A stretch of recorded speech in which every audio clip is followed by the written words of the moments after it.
here at the Something Strange Summer Slideshow, hosted by Revival Bar and the man himself. I have indeed stepped into a world of the strangest acts seen to man. But most importantly, I have with me here the suspenseful, the mysterious, can open a portal into your mind without waving his arms around like some strange doctor, the great and powerful Mysterion. We bumped into each other a few times. There was one at Niagara Falls and at the Cadillac Lounge, R.I.P. Now that I don't remember. Oh. I don't remember running into you at the lounge because in those days things got a little hazy. I definitely remember, and it definitely left an imprint on me. You've always been there somehow, up there. I've been around for a while. We haven't had a proper introduction. I must say, hello there, I am Dr. T. And I am Dr. M.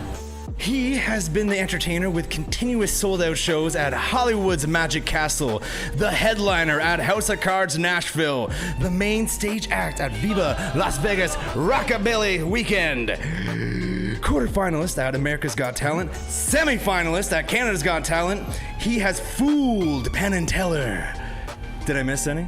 You missed it. It's with Steffi K. Yes. Unfortunately, she is off in another dimension fighting. She's in the ether. We like to say she's just in the ether. She's still here somewhere. She just vanishes and then reappears at her own will.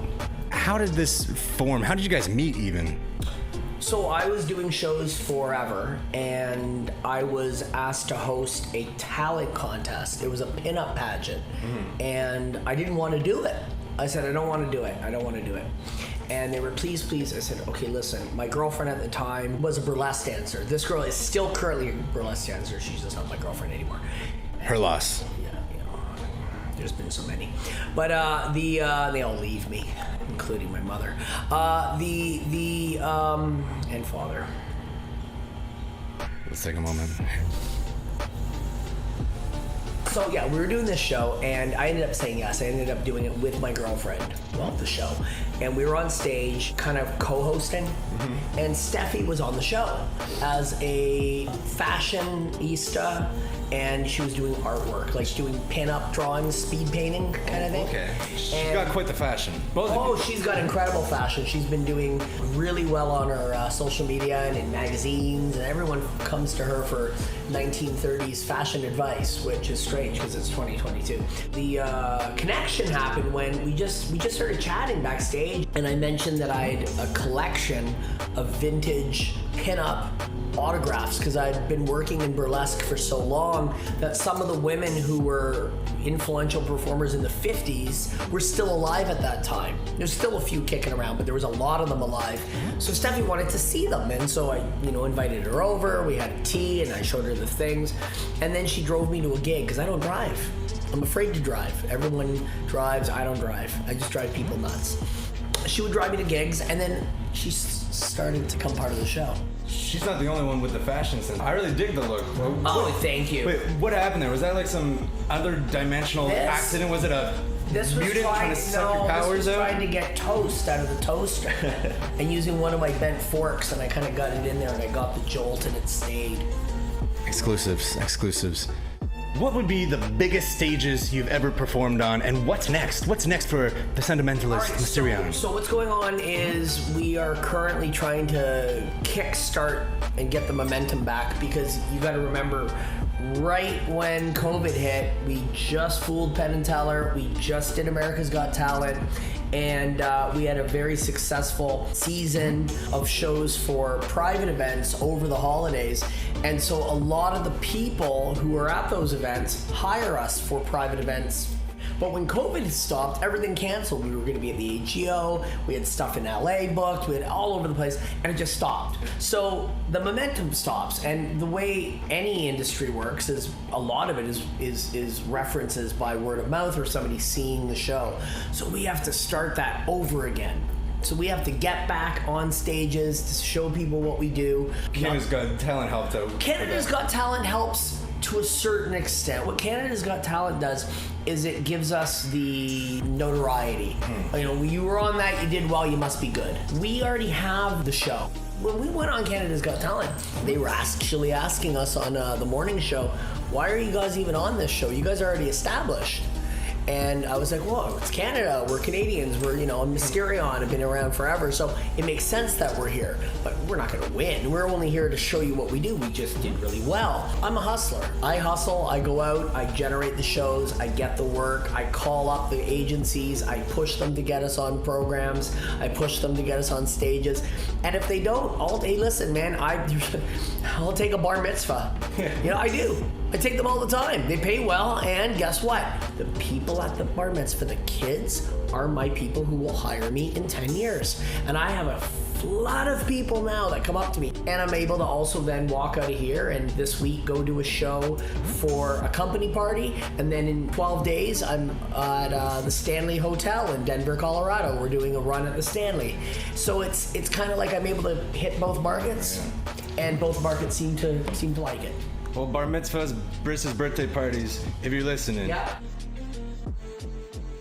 You are acquaintances with a past Dr. T Show guest, The Incredible Boris, the hypnotist. Oh, yeah. How did you guys meet? Oh, I don't know. Who knows? Who knows? It's out there. Who knows? I love Boris. Boris is such a sweet guy. I actually ran into him on set of Canada's Got Talent. I don't know what he was doing there. Was he on? That's what I was doing there. I was helping him out. I was hypnotized by him on there.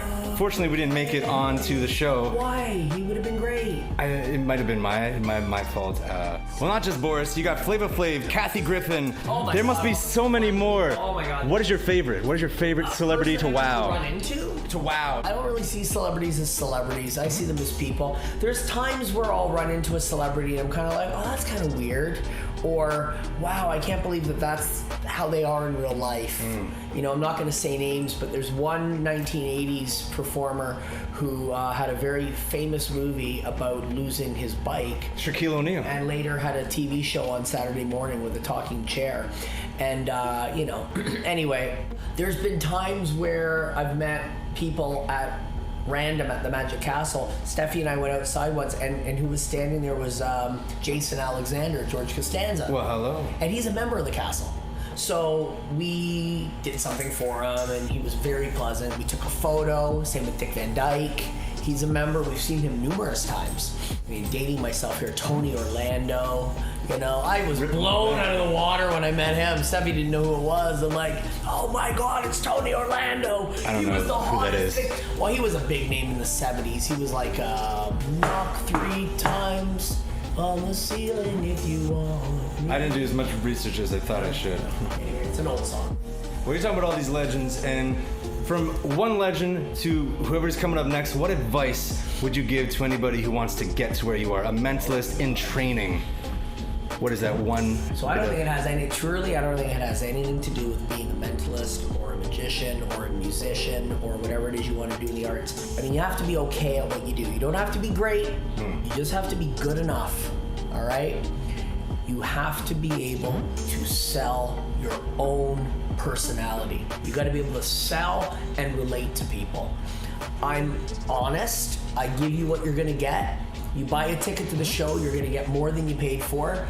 You're going to get a great show, but you're going to get all the other stuff as well. You're going to be able to meet me. You're going to be able to, and also there's a backstory to me. Think about if you took the character Mysterion and you gave it a comic book, or a cartoon. There's not already? Do anything with it. I'm going to tell you a little secret. There's a video game coming out, and I'm a level boss, and I can't say what it's for, but it's for a TV show that I was on. They're making it into a video game. Oh, so it's not like Tony Hawk's Pro Skater. I can't tell you what it is yet, but it's pretty cool. But I'm a level boss, apparently. For being so magical, being so well known, instead of an autograph, I brought a spoon that maybe we can see some magic happen with. Is it stainless steel? You want to bring the bring the thing in closer? Let's see. Bring it in closer. Let's get this to go. Let's kind of see if I can still do this. Yeah. I still got it. No. There it goes. And now watch this. If I kind of just pass my hand.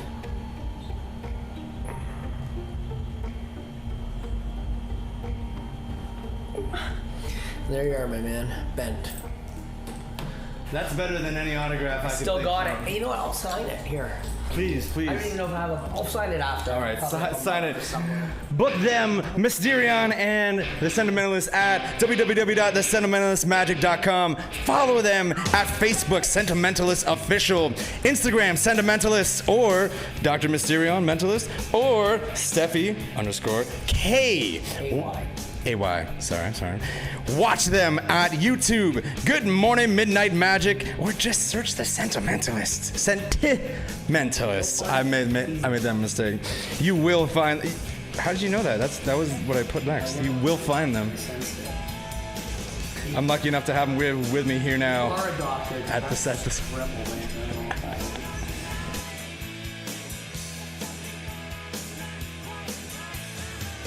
I'm Mysterion, and I will see you in my favorite place, the future and the Dr. T Show.